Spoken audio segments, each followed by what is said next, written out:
దేవుని పరిశుద్ధ నామానికి వందనాలు. నాకు అవకాశం ఇచ్చిన పాస్టర్ గారికి, పాస్టర్ గారికి నా వందనాలు. కూడి వచ్చిన మీ అందరికీ కూడా ప్రభు నామంలో వందనాలు తెలియజేస్తున్నాను. ఈరోజు మట్టల ఆదివారం, ఇంగ్లీష్లో పామ్ సండే అని అంటారు. ఈ యొక్క మట్టల ఆదివారం అనేది బైబిల్లో ఎక్కడ రాయబడలేదు, కానీ ఆనాటి ఇశ్రాయేలీయుల ప్రజలు పాత నిబంధన కాలంలో పండగ చేసుకున్నప్పుడు మట్టలతో ఆయన్ని సంతోషంగా ఊరేగించి ఆరాధించారు. కాబట్టి ఆనాటి నుంచి కూడా యేసు ప్రభు కాలం వరకు కూడా ప్రతి ఒక్కరూ కూడా దేవుని సన్నిధిని సంతోషంగా ఉన్నప్పుడు మట్టలని అలంకరించి ఆ యొక్క ఈత మట్టలు కావచ్చు, ఖర్జూరపు మట్టలు కావచ్చు, నిరవంజి చెట్లు కావచ్చు, ప్రతి ఒక్క చెట్టు ఆకుల్ని అలంకరించి ఉత్సాహంతో సంతోషంతో హోసన్నా అని చెప్పి దేవుని స్తుతిగానాలు చేశారు. లేవియాకాండం 23వ అధ్యాయం 40వ వచనం మనం చదువుకుంటాం.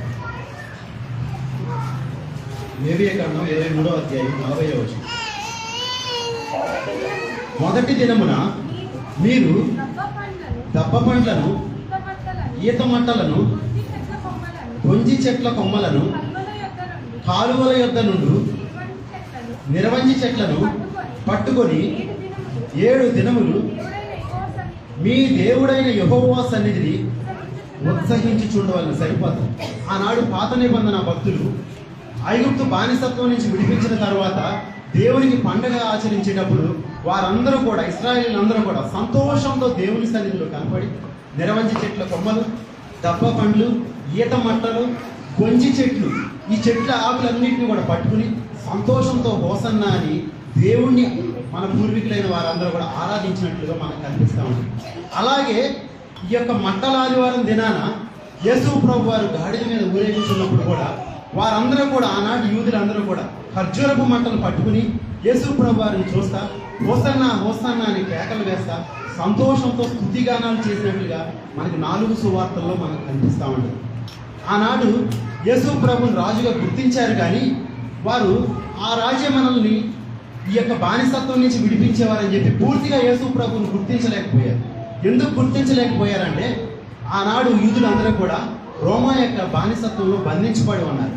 ఆ యొక్క రోమా బానిసత్వంలో బంధించబడి ఉన్నప్పుడు వారు ప్రవచనాల ద్వారా కొంత మాత్రం తెలుసుకుని మమ్మల్ని రక్షించే రాజు గుర్రం మీద వస్తాడు, ఆయన గుర్రం మీద వచ్చి కత్తి పట్టుకుని వచ్చి మా యొక్క రోమా సైనికులందరినీ కూడా, మాకు శత్రువులుగా ఎవరైతే ఉన్నారో వారందరినీ కూడా హతమార్చి ఈ బానిసత్వం నుంచి మమ్మల్ని విడిపిస్తాడని చెప్పేసి వారు అనుకుంటున్నారు. కానీ గాడిద పిల్ల మీద వస్తున్న యేసు ప్రభువుని పూర్తిగా గుర్తించలేకపోయారు. ఆనాటి యూదులు గుర్తించలేక ఈ యొక్క కేకలు వేశారు. వారందరూ కూడా ఏమనంటే హోసన్నా హోసన్నా అని కేకలు వేశారు. కేవలం 5 రోజుల్లో వారి మనసునంతా కూడా మార్చివేయబడి మరలా 5 రోజుల తర్వాత యేసు ప్రభువుని చూస్తారు, కేకలు వేస్తున్నారు. ఏమని కేకలు వేస్తున్నారు? ఈ రాజును సిలువ వేయండి, సిలువ వేయండి, వీడిని చంపండి, వీడిని చంపండి అని చెప్పి కేకలు వేస్తారు. 5 రోజుల్లో మనుషులు మనసులు ఎలా మారిపోయింది. 5 రోజుల క్రితం హోసన్నా ఈయనే మా రాజు అని చెప్పి గుర్తించారు. 5 రోజుల్లో వీడిని చంపండి చంపండి అని కేకలు వేస్తా ఉన్నారు. అంటే యేసు ప్రభు వారు ఆనాడు గాడిద మీద ఎందుకు వచ్చారు?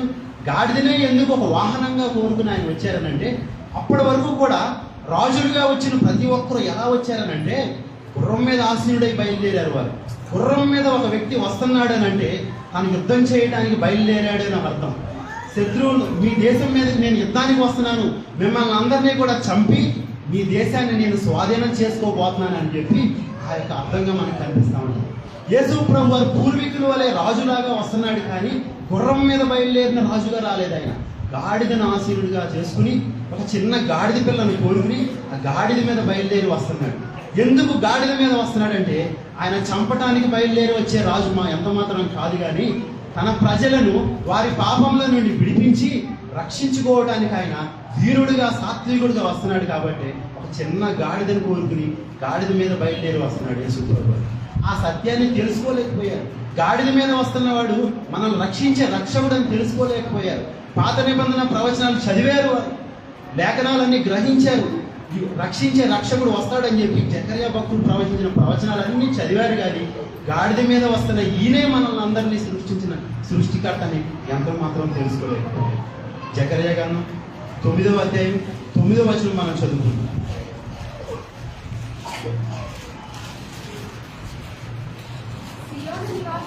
సియోను నివాసులారా బహుగా సంతోషించుడి, యెరూషలేము నివాసులారా ఉల్లాసముగా ఉండుడి. నీ రాజు నీతిపరుడును రక్షణ గలవాడును దీనుడనై గాడిద పిల్లను ఎక్కి నీ యొద్దకు వచ్చుచున్నాడు. సరిపోతుంది. ఇక్కడ జకర్యా గారి భక్తుడు ఏమని అంటున్నాడంటే, దేవుడు తనకు దర్శనమిచ్చిన దాన్ని బట్టి సియోను నివాసులారా బహుగా సంతోషించుడి, యెరూషలేము నివాసులారా ఉల్లాసముగా ఉండుడి అని చెప్పేసి జకర్యా భక్తుడు ఆనాటి యూదులందరికీ కూడా ఒక సందేశాన్ని పంపించాడు. సంతోషంగా ఉండండి మీరు, ఉల్లాసంగా ఉండండి మీరు అని చెప్పాను అంటున్నాడు. ఆ మాట ఎప్పుడు ఒక వ్యక్తికి చెప్తామంటే, ఒక వ్యక్తి సంతోషంగా లేనప్పుడు మాత్రమే ఆ వ్యక్తికి సంతోషంగా ఉండండి అనే మాట మనం చెప్తాం. ఒక వ్యక్తి ఆనందంగా లేనప్పుడు మాత్రమే ఆ వ్యక్తికి ఆనందంగా ఉండే రోజులు నీకు రాబోతున్నాయి అని చెప్పి ఒక వ్యక్తికి మనం తెలియజేస్తాం. ఆనాటి యూదులు ఎలా ఉన్నారంటే, వారు బానిసత్వంలో ఉన్నారు. బబులోను రాజు కాడి కింద నలిగిపోతా ఉన్నారు. వారికి ఆరాధించుకోవడానికి మందిరం ఎంత మాత్రమో లేదు. వారికి పరిపాలించే నాయకుడు లేడు. చెదిరిపోయిన గొర్రెల వలె ఉన్నారు, తప్పిపోయిన గొర్రె వలె ఉన్నారు. వారిని కాపాడే రక్షకుడు కానీ న్యాయాధిపతి కానీ ఎవ్వరు లేని టైంలో దేవుడు మరలా వారిని బలపరచడం కోసం జకర్యా భక్తుడి ద్వారా చెప్తున్న మాట ఏంటంటే, సియోను నివాసులారా బహుగా సంతోషించండి అని అంటాడు. సంతోషం అనే మాత్రం అంటారు, దానికి ముందు మరొక మాట పెట్టాడు, బహుగా సంతోషం. అంటే ఈ లోకంలో సంతోషం కలిగించే చాలా ఉన్నాయి కానీ సంతోషాన్ని వినిపించే వార్తలు చాలా ఉన్నాయి కానీ యేసు ప్రభువు వారు ఇచ్చే సంతోషం ఎలాంటిదంటే బహు విలువైన సంతోషం. బహుగా సంతోషించండి అని చెప్పేసి జకర్యా భక్తుడి ద్వారా ఆనాడు బాధపడుతున్న యూదులకి ఒక సందేశాన్ని పంపించాడు ఆనాడు దేవుడు. హల్లెలూయా. ఆనాడు ఎలాగైతే యూదులు సంతోషం లేక బాధతోనూ దిగులుతోనూ ఉన్నారో, ఈనాడు క్రైస్తవులు అనబడే వారు కూడా సంతోషం లేక కొంతమంది బాధలో కానీ దిగుల్లో కానీ, లేదా ఈనాడు మనకు కనిపించే ప్రజలందరూ కూడా దిగులుతోనూ వేదనతోనూ ఉన్నారు. ఆనాడు ఎలాగైతే బబులోను రాజు కాడి కింద వారంతా నలిగిపోయి ఉన్నారు, ఈరోజు చాలా మంది కూడా సాతాను కాడి కింద నలిగిపోతా ఉన్నారు. ఆనాడు యూదుడికి ఎలాగైతే జకర్యా ద్వారా సందేశాన్ని పంపించాడో దేవుడు, ఈనాడు మనకు కూడా ఒక సందేశాన్ని పంపిస్తున్నాడు. ఏమనంటే, ఏ రీతిగా పరలోకానికి వెళ్ళాడో యేసు ప్రభువు వారు అదే రీతిగా మరలా త్వరలో రానయ్య ఉన్నారు. ఏ రీతిగా అయితే మీకు కనిపిస్తా మీరందరూ చూస్తుండగానే ఆకాశానికి ఎక్కి ఆరోహణం అయ్యారో, ఆ యేసు ప్రభువు వారు మరలా మీకు నిత్యానందాన్ని దయచేయడానికి, సంతోషాన్ని దయచేయడానికి, ఉల్లాసాన్ని దయచేయడానికి మరలా త్వరలో రానయ్య ఉన్నారని చెప్పి ఈనాడు క్రైస్తవులకు కూడా దేవుడు ఒక వర్తమానాన్ని పంపిస్తున్నాడు. హల్లెలూయా. సియోను నివాసులారా బహుగా సంతోషించు, యెరూషలేము నివాసులారా ఉల్లాసంగా ఉండండి. ఎవరి సియోను నివాసులు అంటే ఆనాడు యూదులు కావచ్చు, ఈనాడు క్రైస్తవులుగా పిలువబడిన మనమే. ఆనాడు ప్రపంచంలో 200 దేశాలు పైగా ఉంటే యేసు ప్రభువు వారు ఒక చిన్న దేశమైన ఇజ్రాయెల్ కోరుకున్నాడు. ఆ చిన్న ఇజ్రాయెల్ దేశంలో చిన్న బెత్లెహేం అనే గ్రామాన్ని కోరుకుని వారిని ప్రేమించి వారికి రక్షణ సందేశాన్ని తీసుకుని వచ్చారు. ఈనాడు ఈ లోకంలో కొన్ని కోట్ల ప్రజలు ఉన్నారు భూమి మీద. 700 కోట్ల మంది పైగా ప్రజలు ఈ భూమి మీద ఉంటే కొంతమందిని మాత్రం యేసు ప్రభువు వారు ఏర్పాటు చేసుకున్నారు. వారందరికీ కూడా ఒక సందేశాన్ని ఇస్తున్నాడు దేవుడు. ఏమనంటే, ఎవరైతే బాధలో ఉన్నామని మేము అనుకుంటున్నారో, ఎవరైతే దుఃఖంలో ఉండి ఈ దుఃఖంలోనే మేము చనిపోవాలి, ఈ బాధలోనే మా జీవితం ముగించబడాలని చెప్పి ఎవరైతే అనుకుంటున్నారో వారందరికీ కూడా దేవుడిచ్చే సంతోషం ఏంటంటే, ఏ రీతిగా ఆకాశానికి ఎక్కి వెళ్ళారు యేసు ప్రభువు వారు అదే రీతిగా వస్తున్నారు. మిమ్మల్ని అందరినీ కూడా ఆయన ఉండే స్థానానికి తీసుకుని వెళ్ళబోతున్నారని చెప్పేసి ఒక వర్తమానాన్ని ఇస్తుంది. కానీ ఆనాడు యేసు ప్రభువు వారు గాడిదను ఎక్కి ఆనాడు యూదుల దగ్గరికి వస్తే మనల్ని తీసుకువెళ్ళడానికి యేసు ప్రభువు వారు గుర్రాన్ని ఎక్కి రాబోతున్నాడు. హల్లెలూయా. తర్వాత వచనంలో, నీ రాజు నీతిపరుడును రక్షణ గలవాడును దీనుడనై గాడిద పిల్లను ఎక్కి నీ యొద్దకు వచ్చును. ఈ రాజు యేసు ప్రభువు వారు రాజు, ఆయన రాజులకు రాజు. భూమి మీద రాజులు అని పిలువబడుచున్న వారు అనేక మంది మనకు బైబిల్లో కనిపిస్తారు. కొన్ని వేల మంది రాజులు మనం ఇప్పటివరకు చూసుకుని ఉంటాం. ఐగుప్తు రాజు ఉన్నాడు. ఎలాంటి వాడు ఈ ఐగుప్తు రాజు అని చూసుకున్నట్లయితే తన ప్రజలనంట తన చిత్రహింసలు పెట్టాడు. ఆనాడు ఇశ్రాయేలీలందరినీ కూడా చాలనంత ఆహారాన్ని పెట్టి పగలంతా కూడా కష్టపడి ఎంతో శ్రమతో కొరడాలతో కొట్టి హింసించి చాలా వేదనను పుట్టించాడు ఆనాడు రాజు. అలాంటి రాజులు అనేక మంది ఉన్నారు. తను ఎంతో మందిని చంపి రక్తపాతాన్ని చిందించిన రాజులు అనేక మంది ఈ లోకంలో ఎంతో మంది ఉన్నారు. కానీ మనం కోరుకునే రాజు, మన యేసు ప్రభువు వారు మనం ఆరాధించే ఈ రాజు ఎలాంటి వాడు? ఆయన నీతిపరుడు. యేసుప్రభు వారు నీతిపరుడు. ఆయన గురించి రాయబడిన మాట, ఈ భూమి మీద నీతిమంతుడు అని పిలువబడేవారు ఒక్కడు కూడా లేడు. ఎవరంటే నీతిమంతుడు అంటే యేసుప్రభు వారు మాత్రమే. ఆయన ఒక్కడే నీతిమంతుడు. యోహాను సువార్త 19వ అధ్యాయంలో మనం చూసుకున్నట్లయితే కానీ అక్కడ పిలాతు యేసుప్రభువుని పట్టుకున్నప్పుడు ఒక మాట అంటాడు, ఈ మనుష్యుడు అని చెప్పని అంటాడు. చూడండి, ఆ మనుష్యుడు అనే మాట పెద్ద పెద్ద అక్షరాలతో రాయబడి ఉంటుంది. ఉందా? ఈ మనుష్యుడు అనే మాట పెద్ద అక్షరాలతో రాయబడి ఉంటుంది. కనిపించిందా? 19వ అధ్యాయంలో ఇదిగో ఈ మనుష్యుడు. మనుష్యుడు అనే మాట మాత్రం పెద్ద అక్షరాలతో మనకు కనిపిస్తుంది. ఎందుకు అంత పెద్ద అక్షరాలతో రాయించారు? మనుష్యుడు అనే మాట బైబిల్లో చాలాసార్లు ఉంది. కానీ యేసుప్రభు వారి గురించి ఆ పిలాతు రాజు ఉద్దేశించి మాట్లాడుతున్నప్పుడు ఈ మనుష్యుడు అన్నప్పుడు పెద్ద అక్షరాలతో మనకు ఎందుకు కనపడిందంటే, మనిషిలాగా జీవితం మర్చిపోయాడు.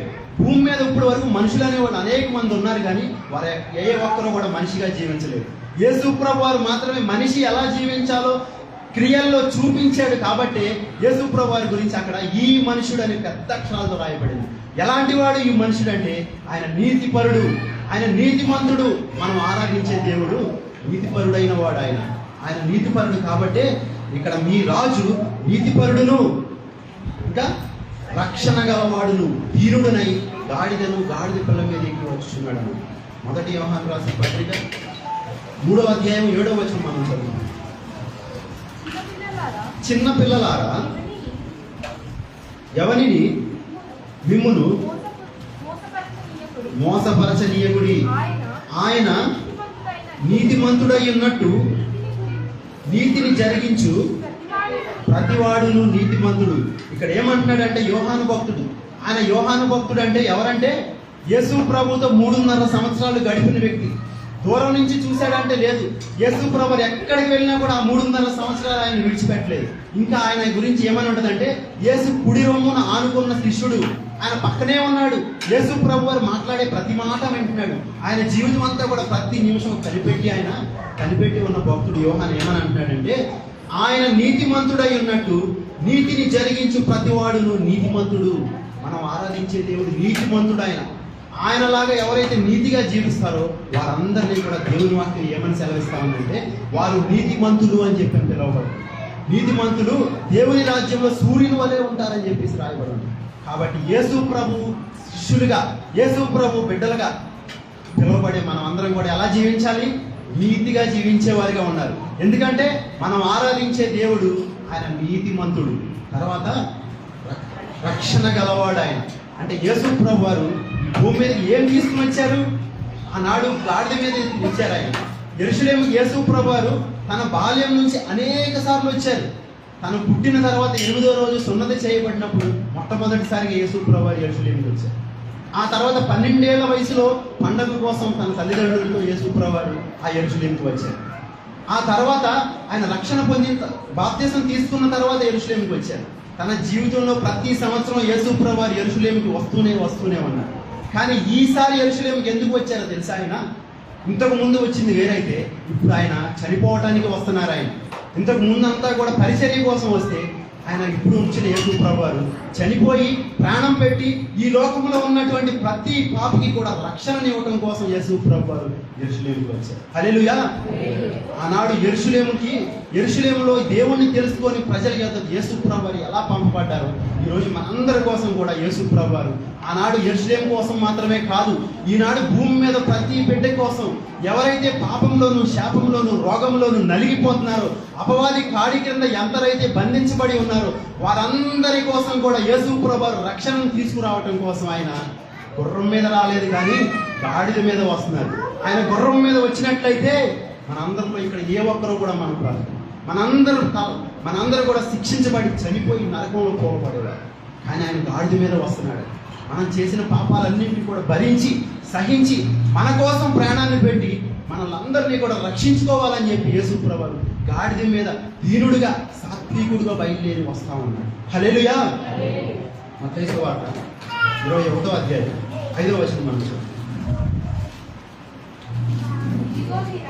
ఇదిగో నీ రాజు సరిపోదు.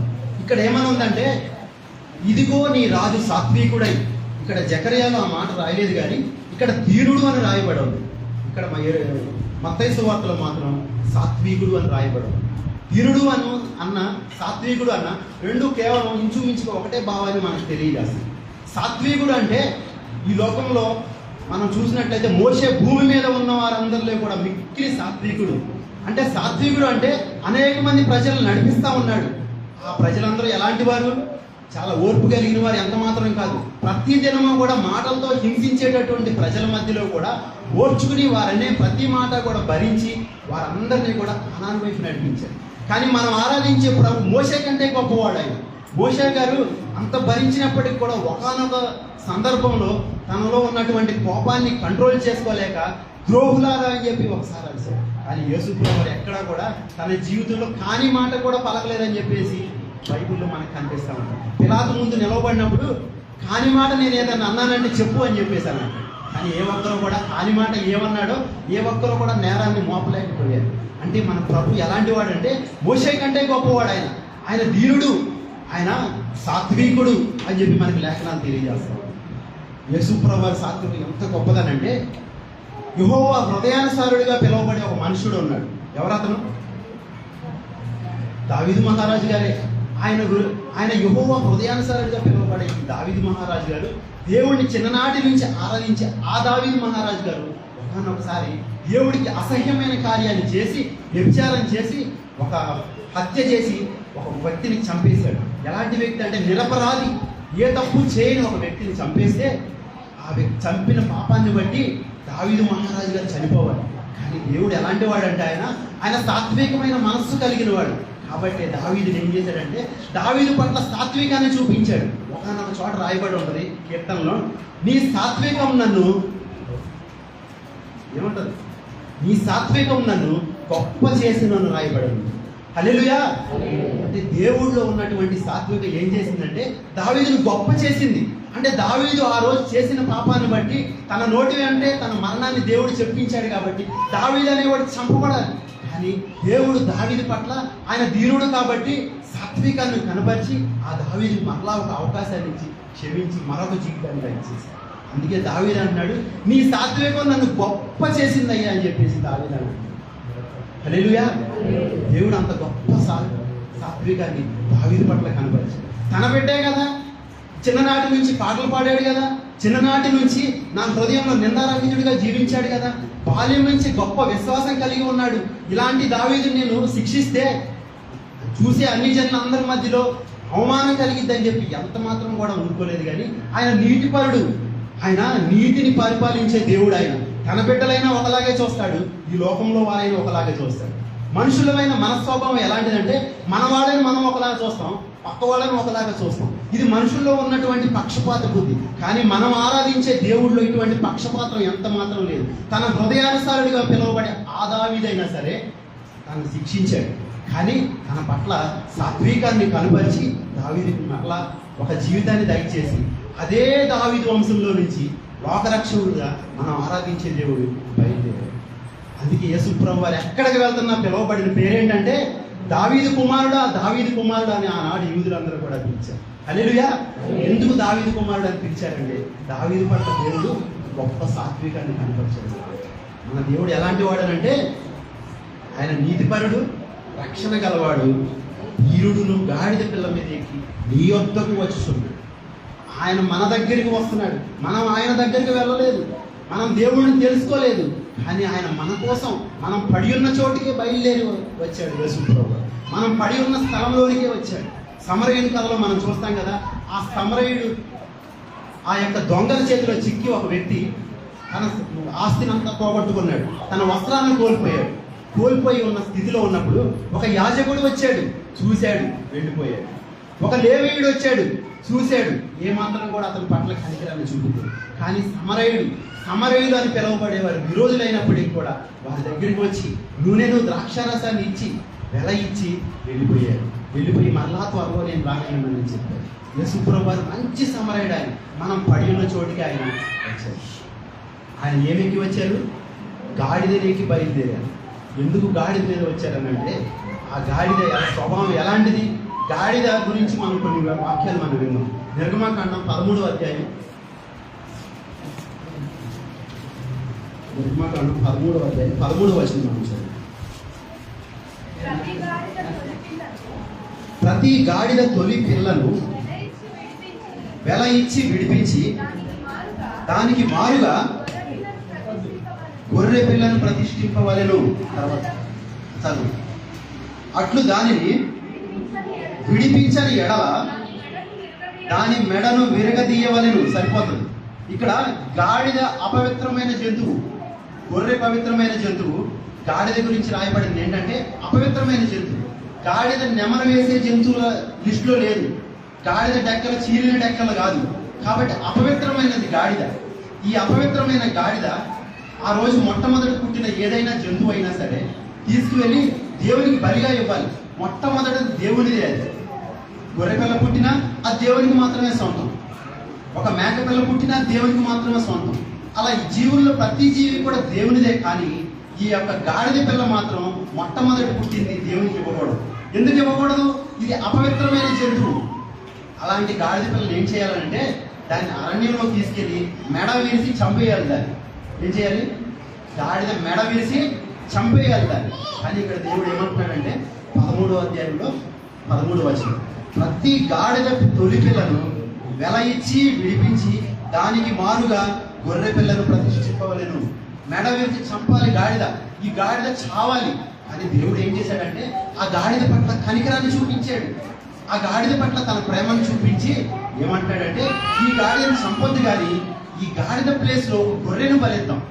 గొర్రెను బలిచ్చి ఆ గొర్రెను చంపుతామని చెప్పాడు. గాడిద ఎవరంటే మనమే. ఈ లోకంలో ప్రతి మనిషికి కూడా గాడిద స్వభావం కలిగిన వాళ్ళు అనేక మంది ఉన్నారు. ఎవరినైనా తిట్టేటప్పుడు ఏమైనా తిడతారు? గాడిద అని చెప్పి తిడతారు. పనికిరాని వాడిని, పని చేయని వాడిని, రోడ్ల మీద తిరిగేవాడిని ఏమని అంటారంటే అడవి గాడిద. ఇంకా చాలా ఉన్నాయి చెప్పాలంటే, కానీ గాడిదతో పోలుస్తారు మనిషి. కానీ మనిషి గాడిదతో కూడా పనికిరాడు అసలు చెప్పాలంటే. మనిషి కంటే గాడిద ఇంకా మంచిది.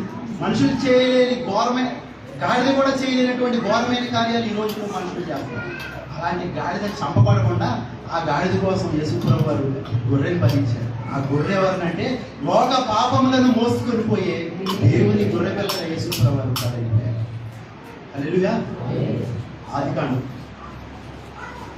ఆదికాండంలో ఇష్మాయేలు గురించి రాయబడింది. 16వ అధ్యాయం 12వ వచనం మనం చూద్దాం.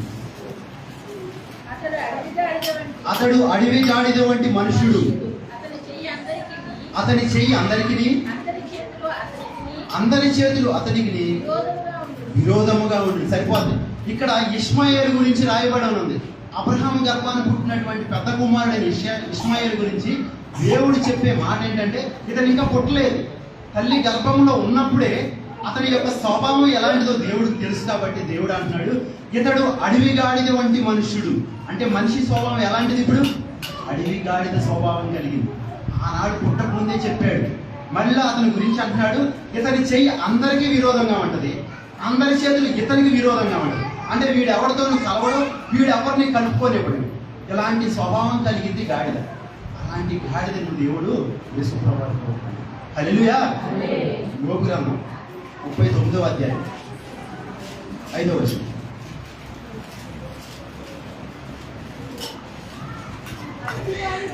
అడవి గాడిదను స్వేచ్ఛగా పోనిచ్చిన వాడెవడు? అడవి గాడిద కట్లను విప్పిన వాడెవడు? నేను అరణ్యమును దానికి ఇల్లుగాను, ఉప్పు పర్రను దానికి నివాస స్థలముగాను నియమించి తిని. తర్వాత పట్టణపు కోలాహలమును అది తిరస్కరించును, తోలువాని కేకలను అది వినదు. ఇక్కడ అడవి గాడిద గురించి మాట్లాడుతాడు. ఈ గాడిద ఎలాంటిదంటే అరణ్యంలో తిరిగేది, మనుషులున్న స్థలాల్లో తిరిగేది కాదు. అరణ్యంలో తిరిగే ఈ గాడిద పట్టణపు కోలాహలాన్ని తిరస్కరించేదంట, తోలువాని కేకలు వినదంట. అంటే దాన్ని మేపేవాడు ఒకడు ఉంటాడు కదా, దాని నాయకుడు. దాన్ని మేపుదామని చెప్పి ఒక పక్కకు నడిపిస్తే అది ఎక్కిపోతుంటే ఇంకో పక్కకు పోతుంది. అంటే తోలే యజమాని కేకలు కూడా వినని గాడిద, అరణ్యంలో తిరిగే గాడిద. ఇష్మాయేలు అడవి గాడిద, తోలువాని కేకల్లో వినని గాడిద. ఇలాంటి అసహ్యమైన స్వభావం కలిగినది ఈ యొక్క గాడిద. ఇలాంటి గాడిదను యేసుప్రభువు వారు కోరుకున్నారు. హల్లెలూయా. యేసుప్రభువు వారు ఎప్పుడు కూడా ఆయన ఒక చోట రాస్తారు కదా, పాపులను పిలవచ్చింది కానీ నీతిమంతులను మేము పిలవరాలేదు. యేసు ప్రభువు వారు ఎప్పుడు కూడా పాపులను పిలుచుకోవడానికి వచ్చారు. అంటే ఎవరైతే దేవుడు లేకుండా, దేవుడు అంటే ఎవరో తెలుసుకోకుండా ఈ లోకంలో అరణ్యంలో అని పిలువబడే ఈ లోకంలో తిరుగుతూ ఉన్నారో అటువంటి వ్యక్తుల్ని యేసు ప్రభువు వారు కోరుకుంటున్నారు. హల్లెలూయా. గాడిద ఎన్ని బలహీనమైన స్వభావం కలిగి, ఇన్ని లోపాలు కలిగినటువంటి గాడిద మీద ఎవరు కూర్చున్నారండి? యేసు ప్రభువు వారు కూర్చున్నారు. హల్లెలూయా. మార్కు సువార్త 11వ అధ్యాయం 1వ వచనం మనం చదువు. వారు యెరూషలేమునకు సమీపించి ఒలీవల కొండ దగ్గరనున్న బేత్పగే బేతనీ అనే గ్రామంలోకి వచ్చినప్పుడు ఆయన తన శిష్యులలో ఇద్దరిని చూసి, మీ ఎదుటనున్న గ్రామంలోకి వెళ్ళుడి, అందులో మీరు ప్రవేశింపగానే కట్టబడి ఉన్న ఒక గాడిద పిల్ల కనబడును, దాని మీద ఏ మనుషుడును ఎప్పుడునూ కూర్చుండలేదు. ఇక్కడ ఈ గాడిద ఎలాంటిదంటే కట్టబడి ఉన్న గాడిద. ఇది యేసు ప్రభువు వారు కట్టేసి ఉన్న గాడిదని కోరుకున్నారు. దేనికి కట్టబడి ఉన్నదంటే దానికి ఒక యజమాని ఉన్నాడు, కానీ అది బంధకాలలో ఉండిపోయింది. దాన్ని స్వేచ్ఛగా పోనివ్వట్లేదు. ఎందుకు పోనివ్వట్లేదు? దాన్ని వదిలితే ఎవరిని తందదో తెలియదు, ఎటు పోద్దో తెలియదు. ఒక గురి లేని జీవితం కలిగి ఉన్నటువంటి ఆ గాడిద కట్టబడి ఉన్నటువంటి గాడిదని కోరుకుంది. ఈరోజు మనం కూడా అది ఒకప్పుడు యేసు ప్రభువుని తెలుసుకోకముందు అనేక బంధకాల చేత మనం కట్టబడి ఉన్నాం. దేవుడు ఎవరో తెలియక ఈ లోకంలో ఎందరినో పూజిస్తా, ఎవరెవరినో దేవుడిగా పూజిస్తా, పాపంలో జీవిస్తా, పాపం బంధకాల్లో కట్టబడి ఉన్న మనల్ని కూడా ఆనాడు యేసు ప్రభువు వారు కోరుకుంది. యేసు ప్రభువు వారు ఇక్కడ ఏమంటారంటే, మీరు ఎదుటనున్న గ్రామానికి వెళ్ళండి, అక్కడ మీరు వెళ్ళంగానే కట్టబడి ఉన్న గాడిద పిల్ల మీకు కనపడతానండి. ఏ గ్రామాలకి? బేత్పగే బేతనీయ అనే గ్రామానికి మీరు వెళ్ళండి అని చెప్పారు. అంటే యేసు ప్రభువు వారు ఇద్దరు శిష్యులను పంపిస్తున్నారు. ఆ గ్రామానికి వెళ్ళి ఆ గాడిదను విప్పి తోడుకుని రండి అని చెప్పారు. ఆనాడు యేసు ప్రభువు వారు తన శిష్యుల్ని పంపించి ఆ గాడిద కట్లు విప్పినట్లుగా ఈరోజు దేవుడు తన సేవకులైన వారి ద్వారా ఈరోజు అనేక మంది కట్లను విప్పివారు. ఆ రోజు యేసు ప్రభువు వారు శిష్యుల్ని ఎలా పంపించారో ఈరోజు సేవకులను పంపించి సేవకుల ద్వారా అనేక మంది రక్షణలోకి నడిపిస్తారు. హల్లెలూయా. ఆ గాడిద పిల్లను తోడుకొని రండి, దాని మీద ఏ మనుషుడును ఎప్పుడు కూర్చుంటలేదని చెప్పాను. ఏ మనుషుడు ఎప్పుడు కూర్చోలేదంటే దానికి మొట్టమొదటిసారి ఎవరైనా ఒక వ్యక్తి వెళ్ళి దాని మీద కూర్చుంటే ఆ గాడిద ఏ వ్యక్తిని కూడా కూర్చోలేదు, వెంటనే కింద పడేసేసింది, తొక్కేస్తుంది. దాని కోపంతో కావచ్చు లేదా భయంతో కానీ పరిగెత్తుకుని వెళ్ళిపోవాలి. దాన్ని ఏ ఒక్కరు కూడా సాధు చేయలేదు.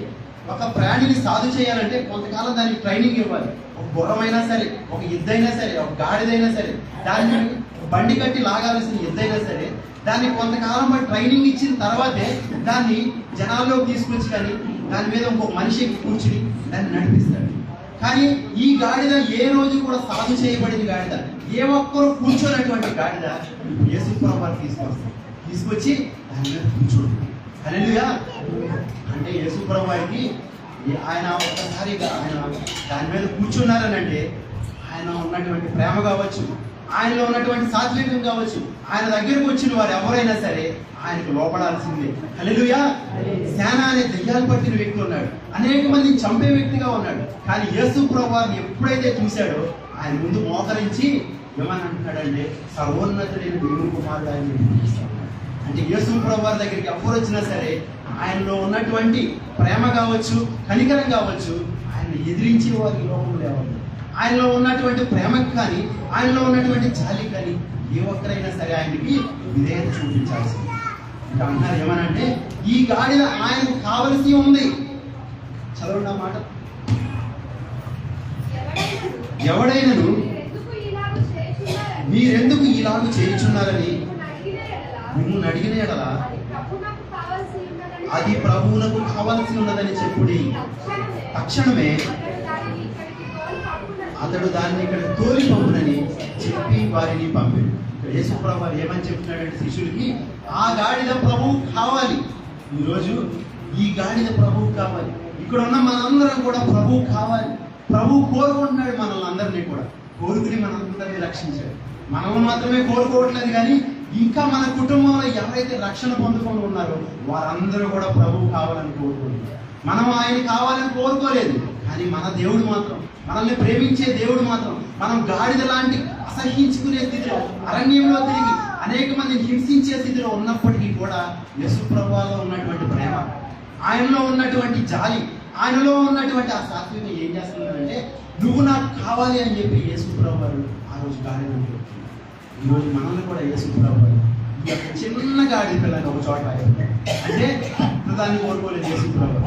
అది నుంచి కూడా దేవుడు మనసు ఎలాంటిది మనం చూసుకున్నట్లయితే చిన్న చిన్న వాటిని కోరుకుని ఆ చిన్న వాటి ద్వారా దేవుడు గొప్ప గొప్ప కార్యాలు చేశాడు. హల్లెలూయా.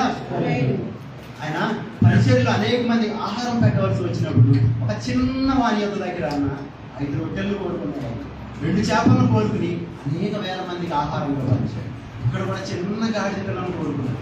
ఇంకా మనం చూసుకున్నట్లయితే ఆయన ఒక సముద్రం మీద ప్రయాణం చేసినప్పుడు ఏ దోణిని కోరుకున్నాడు? ఆయన చిన్న దోణిని రాయబడి ఉంటాడు, ఒక చిన్న దోణిని కోరుకున్నాడు. మనం ఆరాధించే దేవుడు ఎలాంటి వాడు, ఆయన మనసు ఎలాంటిదంటే గొప్ప గొప్ప వారిని ఆయన కోరుకోలేదు, కానీ ఈ లోకంలో బలహీనులు, అల్పులు, నిష్ప్రయోజకులని అందరైతే పిలువబడ్డారో వారందరినీ కోరుకుని వారినే రక్షణలోకి నడిపించి వారి ద్వారా గొప్ప గొప్ప కార్యాలు చేశాడు దేవుడు. హల్లెలూయా. ఈరోజు మన సంఘంలో అందరం అల్పులము ఉన్నాం, చిన్నవారి మనమే ఉన్నాం, కానీ మన ద్వారానే దేవుడు రాబోయే రోజుల్లో గొప్ప కార్యాలు జరిగించబోతున్నాడు. హల్లెలూయా. ఈ గాడిద గురించి మనం చూసుకున్నట్లయితే ఈ గాడిద కొన్ని రోజుల తర్వాత చనిపోయిన తర్వాత కూడా గాడిద దేవునికి ఉపయోగపడింది. అంటే బతికున్నప్పుడు దేవునికి ఉపయోగపడటం కాదు, కానీ చచ్చిపోయింది. ఎక్కడ ఉపయోగపడిందో చెప్తారా? గాడిద చనిపోయిన తర్వాత కూడా దేవుని సేవకులకు ఉపయోగపడింది. సంసోను, ఫిలిష్తీయులు అందరూ కూడా 1000 మంది సంసోను దగ్గరికి వచ్చారు. సంసోను చేతిలో ఆయుధం అనేది ఎంత మాత్రం అనుకోలేదు. వారందరూ కూడా సంసోను దగ్గరికి వచ్చి సంసోను మీద పడి చంపేయాలనుకున్నారు. చంపేయాలనుకున్నప్పుడు సంసోను అలా మట్టిలో తడుపుతా ఉన్నప్పుడు ఒకటి ఏదో ఆయుధం దొరికింది. ఏంటా అని చూస్తే చచ్చిపోయి ఉన్న, ఎండిపోయి ఉన్నటువంటి ఆ గాడిద ఎముక దొరికింది ఆయుధం. ఆ ఎముకను పట్టుకున్నాడు సంసోను. పట్టుకుని 1000 మంది ఫిలిష్తీయులను చంపాడు. ఆ ఎముకను పట్టుకుని 2000 మంది ఫిలిష్తీయులను చంపాడు. చచ్చిపోయిన తర్వాత కూడా ఆ గాడిద దేవునికి ఉపయోగపడింది, దేవుని సేవకు ఉపయోగపడింది. మనం కూడా బ్రతికున్నప్పుడు కాదు, చచ్చిపోయిన తర్వాత కూడా ఉపయోగపడాలి. ఆ యొక్క ఆదిమ సంఘంలో అననీయ సభ్యురాలు ఉన్నారు. వారు ఉన్నారు కానీ దేవుని సేవకుడిని దేవుని బాధపరిచేవారుగా ఉన్నారు. వారందరూ చనిపోయిన తర్వాత ఆ యొక్క ఆదిమ సంఘంలో గొప్ప ఉద్యమం వచ్చింది. వారందరూ కూడా ఆదిమ సంఘంలో ఉన్న వారందరూ కూడా యేసు ప్రభు గొప్పదనాన్ని తెలుసుకున్నారు, పేతురు గొప్పదనాన్ని తెలుసుకుని ఆ రోజు నుంచి భయంతో జీవించారు. వారందరూ చనిపోయిన తర్వాత కూడా ఉద్యమం వచ్చింది. మనం బ్రతికితే దేవుడి కోసం బ్రతకాలి. నా మట్టుకైతే బ్రతుకుట కీస్తే చావైతే లాభం అని పౌలు చెప్పినట్టుగా బతికితే యేసు ప్రభు కోసం రోషంగా బ్రతకాలి. ఒకవేళ అలా బ్రతకలేని స్థితిలో చచ్చిపోవాలి. ఎందుకంటే మనం చచ్చిపోయిన తర్వాత మనం దేవుడికి ఉపయోగపడాలి. మనం చచ్చిపోయిన తర్వాత సంఘంలో ఆ రోజు ఉద్యమం వచ్చినట్టుగా మనం దేవుడిలో లేక దేవుడిలోను లోకంలోను 2 కలిపి మనం జీవించినట్లయితే మనం ఉపయోగపడుతున్నాం. గాడిద ఎలా కనిపిస్తా ఉందంటే ఈ యొక్క మార్కు సువార్త 11వ అధ్యాయం 4వ వచనం మనం చదువుకుందాం. నేను చదువుతాను. వారు వెళ్ళగా వీధిలో ఇంటి బయట తల వాకిట కట్టబడి ఉన్న గాడిద పిల్ల ఒకటి వారికి కనపడి సరిపోదు. ఇదే వాక్యాన్ని మనం ఇంగ్లీష్ బైబిల్లో కనుక మనం చూసుకున్నట్లయితే, ఎవరైనా ఇంగ్లీష్ బైబిల్ ఉంటే దాంట్లో చూడండి 2 ways met అని చెప్పి మనకు కనపడండి. 4 సువార్తలు ఎక్కడా కూడా ఆ యొక్క పదాన్ని వాడలేదు. ఒక్క ఇంగ్లీష్ బైబిల్లో మాత్రమే 2 ways met అని చెప్పి రాయబడి ఉంది. అంటే 2 దారుల కలయిక. ఈ గాడిద ఎక్కడ ఉంది? ఈ శిష్యులు వెళ్ళేసరికి 2 దారులు కలిసే స్థలంలో నిలబడి ఉంది. హల్లెలూయా. అందరూ నా వైపు చూసి శ్రద్ధగా వినండి. ఆ గాడిద 2 దారులు కలిసే స్థలంలో నిలబడి ఉంది. శిష్యులు వెళ్ళి ఆ యొక్క గాడిదను యేసు ప్రభువు దగ్గర తీసుకొచ్చేసారు. ఈ రోజు మనం కూడా ఎక్కడ ఉన్నామంటే ఈ లోకంలో ఉంటున్నారు, కొంతమంది దేవుళ్ళలోనూ ఉంటున్నారు. 2 దారుల కలయిక. లోకంలోనూ ఉంటున్నారు, దేవుళ్ళలోనూ ఉంటున్నారు. క్రైస్తవుడు ఉండే స్థలాలు ఒకటే ఉండాలి, దేవుని సన్నిధిలోనే ఉండాలి, దేవుడి సన్నిధిలోనే జీవించాలి, లేదా లోకంలో అయినా జీవించాలి. లోకంలోనూ క్రీస్తుతో కలిసి 2 దారుల మధ్యలో ఉన్నట్టుగా ఆ గాడిద 2 తలంపుల మధ్యలో మనం ఎంత మాత్రం కూడా జీవించుకున్నాం. ఆనాడు ఇశ్రాయేలు ప్రజలు చూసి మీరు ఎన్నాళ్ళు 2 తలంపులతో జీవిస్తారని చెప్పాను అన్నాడు. ఉంటే యేసు ప్రభువే నిజమైన దేవుడని ఆయన వెనకాలే ఉండండి, ఆయనను మాత్రమే ఆరాధించండి. లేదా బయలు మాత్రమే దేవుడని అటువైపున వెళ్ళండి. కొన్ని రోజులు బయలు దేవుడు అంటారు, కొన్ని రోజులు యేసు ప్రభు దేవుడు అని చెప్పి రెండు తలంపుల మధ్యలో మీరు జీవించొద్దని అంటారు. ప్రకటన గ్రంథంలో రాయబడి ఉంటది కదా, మీరు ఉంటే వెచ్చగా అయినా ఉండండి లేదా చల్లగా అయినా ఉండండి. నులివెచ్చని స్థితిలో మీరు ఎంత మాత్రం కూడా జీవించగలరు. ఉంటే దేవుడితో అయినా జీవించండి లేదా సాతానుతో అయినా జీవించండి, రెండు దారుల మధ్యలో ఉన్నట్టుగా జీవించొద్దని. ఒకసారి ఒక వ్యక్తి పడవలో వెళ్తున్నప్పుడు ఆ పడవ మునిగిపోయే స్థితిలో వస్తుంది. ఆ పడవలో అనేక మంది దేవుడు ప్రార్థన చేస్తూ ఉంటారు. అటువంటి టైంలో ఒక ఆయన కనిపిస్తాడు. అతని పేరేంటని మనం చూసుకున్నట్లయితే అతని గురించి పేతురు అని చెప్పేసి రాయబడింది. అతను పేతురు అని చెప్పి అందరూ పిలుస్తారు. ఆ వ్యక్తి పేతురు అని చెప్పినప్పుడు అందరూ దేవునికి ప్రార్థన చేస్తున్నారు, నువ్వు మాత్రం దేవునికి ప్రార్థన చేయవా, ఈ పడవ తుఫాన్లో కొట్టుకుపోతుంది, నువ్వు క్రైస్తవుడు అని చెప్పి ఆ వ్యక్తి పేతురు అనబడే వ్యక్తిని అన్నప్పుడు, నేను పేతురు అని పేరు పెట్టారు కానీ నేను క్రైస్తవుడు మాత్రం కాదు, మా అమ్మ నాన్న నాకు క్రైస్తవుడు అని పేరు పెట్టారు, నేను మాత్రం యేసు ప్రభు బిడ్డని కాదని చెప్పి ఆ వ్యక్తి. ఈరోజు మనం ఉంటే క్రైస్తవులు మన యేసు ప్రభు బిడ్డలు అని చెప్పి ధైర్యంగా చెప్పుకుని నీతిగా పరిశుద్ధులుగా జీవించాలి, లేదా మేము క్రైస్తవులు కాదని చెప్పి లోకంలోనే జీవించాలి. అంతేగాని రెండు తలంపుల మధ్యలో రెండు దారుల మధ్యలో గాడిదున్నట్టుగా అటు ఇటుగా మనం జీవించేవారు ఎంత మాత్రం కూడా ఉండదు. హల్లెలూయా. తర్వాత యేసు ప్రభు వారు ఆ గాడిద మీద కూర్చున్నప్పుడు అందరూ కూడా ఆ గాడిదని ఊరేగిస్తూ ఉంటారు. యేసు ప్రభు వారు అందరూ కూడా ఊరేగిస్తా హోసన్నా హోసన్నా అని చెప్పి కేకలు వేస్తూ ఉంటారు. అందరూ సంతోషంతో కేకలు వేస్తున్నప్పుడు ఈ గాడిద అనుకుంటుంది, నాకు ఎంత భాగ్యం దొరికింది, అక్కడెక్కడో కట్ల చేత కట్టబడి ఉన్నాను, ఒక గురి లేని జీవితం జీవిస్తున్నాను, అలాంటిది దేవాది దేవుడే నా మీద కూర్చున్నాడని చెప్పి ఆ గాడిద ఎంతో సంతోషంగా. అంటే యేసు ప్రభు వారు మన జీవితంలోకి వచ్చిన తర్వాత మనల్ని అప్పటి వరకు అసహించుకున్న వాళ్ళందరూ కూడా మనల్ని అందరినీ చూసి సంతోషిస్తారు, మనల్ని చూసి ఆనందించే వారిగా ఉంటారు. అంటే యేసు ప్రభు మనతో ఉంటేనే ఈ యొక్క సంతోషం మనకు దొరుకుతుంది.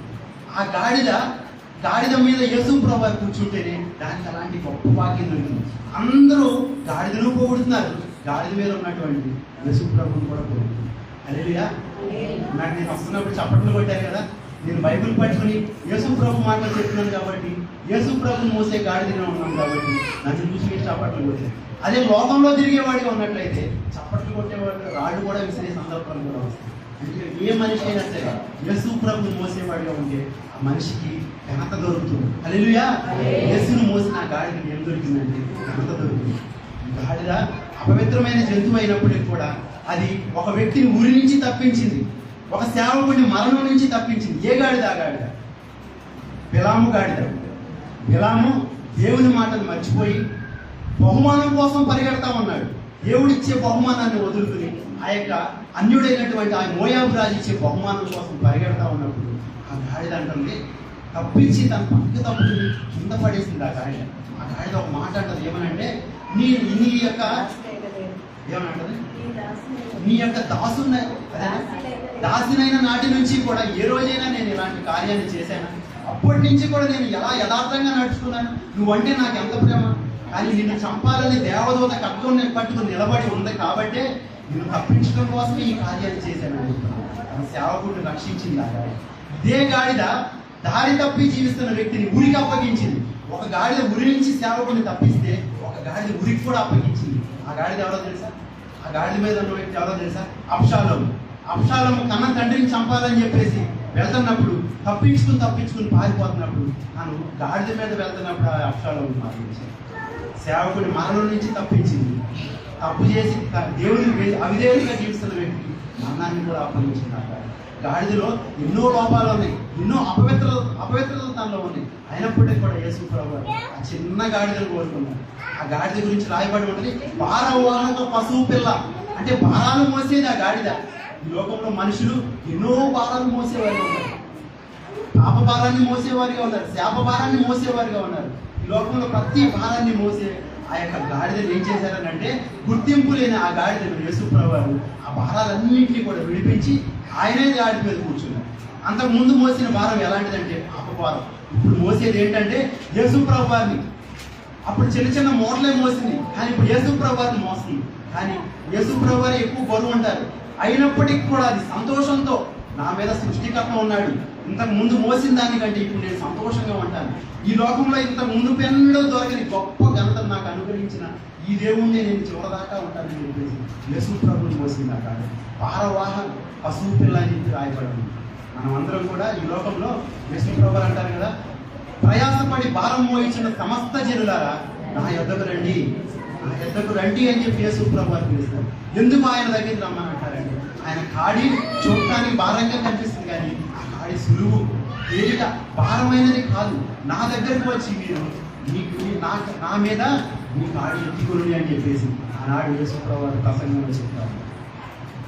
ఆయన వెళ్తున్నప్పుడు అందరూ కూడా ఈ మట్టలు పట్టుకున్నారు, ఖర్జూరపు మట్టలు పట్టుకుని యేసు ప్రభువుని ఊరేగించారు. మన వెనక కూడా ఉంది ఈ మట్టలని, ఈత మట్టలు.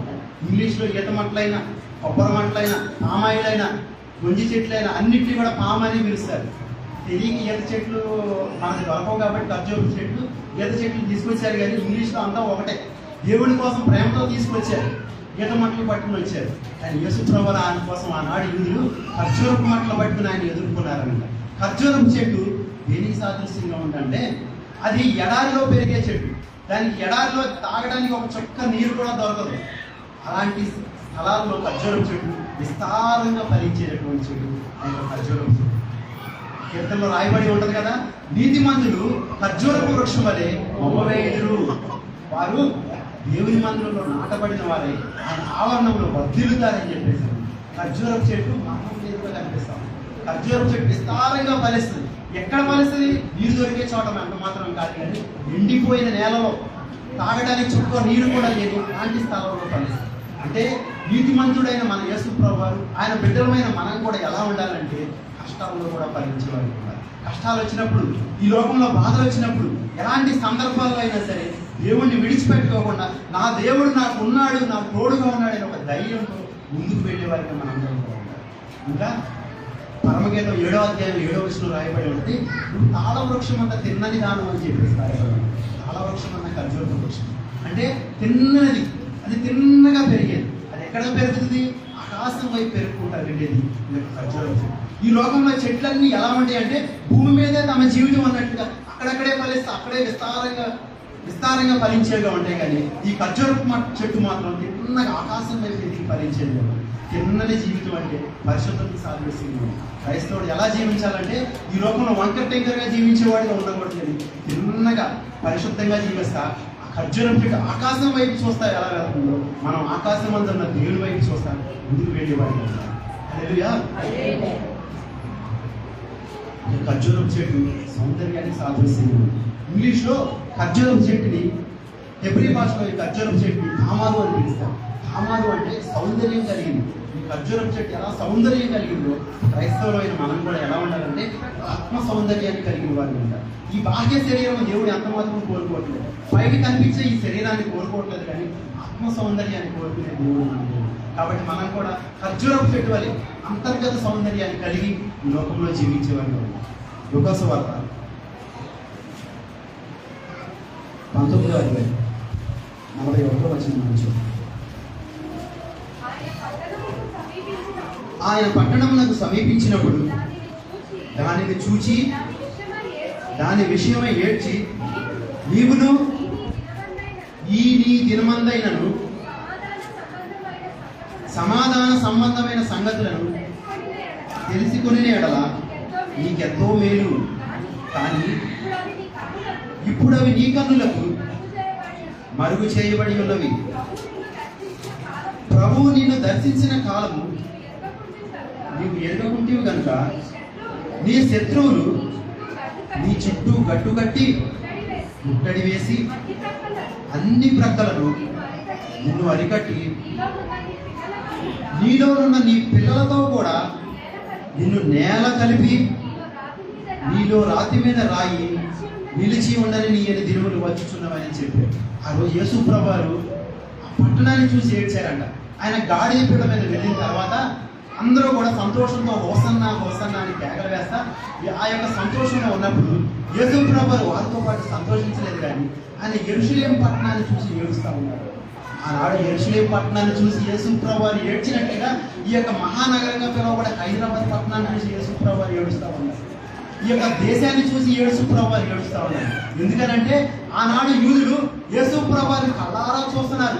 ఆయన 3.5 సంవత్సరాలు బోధించిన బోధలన్నీ విని కూడా ఆయన మారు మనస్సు లేని ఆ ప్రజలను చూసి ఆనాడు ఏడుస్తా ఏమని అంటున్నారంటే, నీవును నీ దినమందైనను సమాధాన సంబంధమైన సంగతులను తెలుసుకొని నేయడం నీకెంతో నీ దినమందైనను అంటే ఈ రోజే మనది, రేపు మనది కాదు. ఈ రోజున్న మనం రేపు ఉంటామని ఈ లోకంలో గ్యారంటీ లేదు. ఇంకా మనం చెప్పుకోవాలంటే యోగ భక్తుడు అంటాడు, మనము నిన్నటి వాళ్ళమే, అంటే నిన్న అనేది మనం ఉన్నాం. ఈ రోజు పూర్తవడానికి ఇంకా కొన్ని గంటల సమయం ఉంది. ఈ కొన్ని గంటల్లో ఏమి జరుగుతుందో ఏ ఒక్కరూ కూడా ఊహించలేదు. అంటే ఈ రోజు నీది ఎంత మాత్రం కాదు. చాలా మంది రక్షణను ఏం చేస్తారంటే, 1 సంవత్సరం తర్వాత తీసుకుందాం, లేదా ఒక 2 సంవత్సరాల తర్వాత తీసుకుందాం, ఇంకా కొన్ని సంవత్సరాల జీవితం నాకు ఉంది కదా, ఆ తర్వాత నేను రక్షణ తీసుకుని ఆ తర్వాత జీవితం అంతా కూడా నేను మరణించే వరకు కూడా దేవునితోనే నేను జీవిస్తాను, నా యొక్క జీవితకాలం అంతా కూడా ప్రభు కోసమే నా జీవితాన్ని దారిపోస్తామని చెప్పాను. కానీ దేవుడు బైబిల్లో చెప్పబడిన మాట ఏంటంటే, నీ దినమందైనను అని అన్నాడు. ఈ రోజే నీకు, రేపు మనది కాదు. ఈ రోజే మనం యేసు ప్రభువుని తెలుసుకోవాలి. ఈ రోజే మనం దేవుడు ఉచితంగా మనకు అనుగ్రహించి ఆ రక్షణ భాగ్యాన్ని పొందుకోవాలి. రాజు రక్షణను తీసుకుని వచ్చాడు, ఆ రక్షణ ఉచితంగా ఇచ్చింది. ఆ రక్షణ భాగ్యాన్ని ప్రతి ఒక్కరూ కూడా పొందుకునేవారు ఉంటారు. తర్వాత యేసు ప్రభువు ఆ యొక్క పట్టణాన్ని చూసి ఏడ్చారని చెప్పి రాయబడింది. యేసు ప్రభువు ఆ పట్టణాన్ని చూస్తున్నారు, వారందరూ సంతోషంగా ఆనందిస్తూ ఉన్నారు. ఆ పట్టణం వైపు చూసి యేసు ప్రభువు ఎందుకు ఏడ్చారనంటే, వారికి కనిపించేది వేరు, యేసు ప్రభువు చూసే దృష్టి వేరు. వారు రాబోయే రోజుల్లో ఏమి జరగబోతుందో చూస్తున్నారు.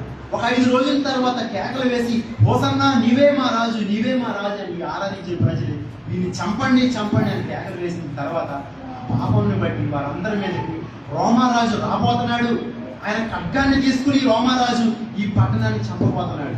ఈ పట్టణంలో ఉండేటటువంటి ఈ ప్రజలందరికీ కూడా ఎలాంటి గతి పట్టబోతుందో ఆయన ముందే చూసి ఆ యొక్క పట్టణానికి జరగబోయే దాన్ని చూసి యేసు ప్రభువు ఏడుస్తా ఏమని అంటారంటే, నీ దినమందైనను, ఈ రోజు నీ కళ్ళారా చూస్తున్న ఈ సృష్టికర్తను ఈ రోజు నువ్వు తెలుసుకుని మారు మనసు పొందితే సరిపోతుంది జీవితం. ఆ యొక్క ఖడ్గం నీ మీదకి రాదని చెప్పాను.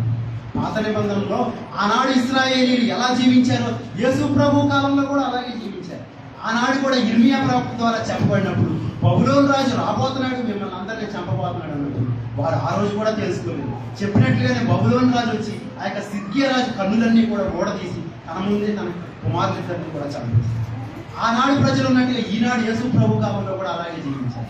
కళ్ళారా సృష్టికర్తను చూసి కూడా వారు యేసు ప్రభుని గ్రహించలేని ఒక మందమతుడిగా బుద్ధిహీనుడిగా జీవిస్తున్న ఆనాటి ప్రజలు జీవిస్తున్నారు. ఆ యొక్క రోమారాజు వచ్చి అనేక మందిని చంపుతా, గర్భిణీల్ని, పరిగెత్తలేకున్నటువంటి ఆ యొక్క తల్లుల్ని గర్భాన్ని చీల్చి ఆ యొక్క శిశువును ముక్కలుగా నరుగుతున్నప్పుడు వారి ఆ యొక్క యెరూషలేముకు పట్టబోయే ఆ దుర్గతిని గుర్తు చేసుకుంటా యేసు ప్రభువు కన్నీళ్లతో ఏడుస్తా, గుండెలు బాధలు ఏడుస్తా కనిపిస్తా ఉన్నారు.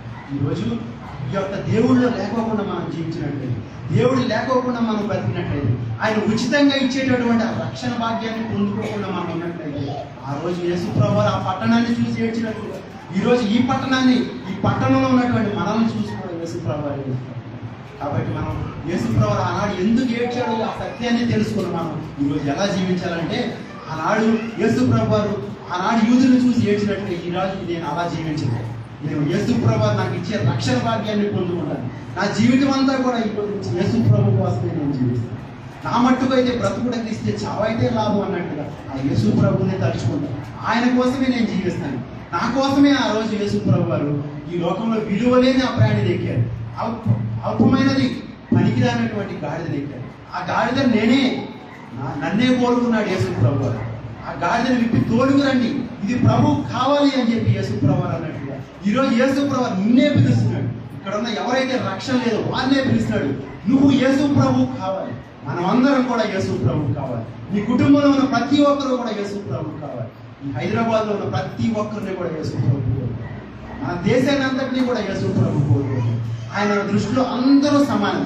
ఆయన దృష్టిలో ప్రేమలో ఎక్కువ తక్కువ ఎంత మాత్రం లేదు. అందరూ కూడా ఆయన చేత సృష్టించబడిన వారు, ఆయన రక్తంలో కడగబడిన వారు, వాళ్ళందరినీ కూడా యేసు ప్రభు. ఈరోజే మనం యేసు ప్రభుని తెలుసుకున్నాం.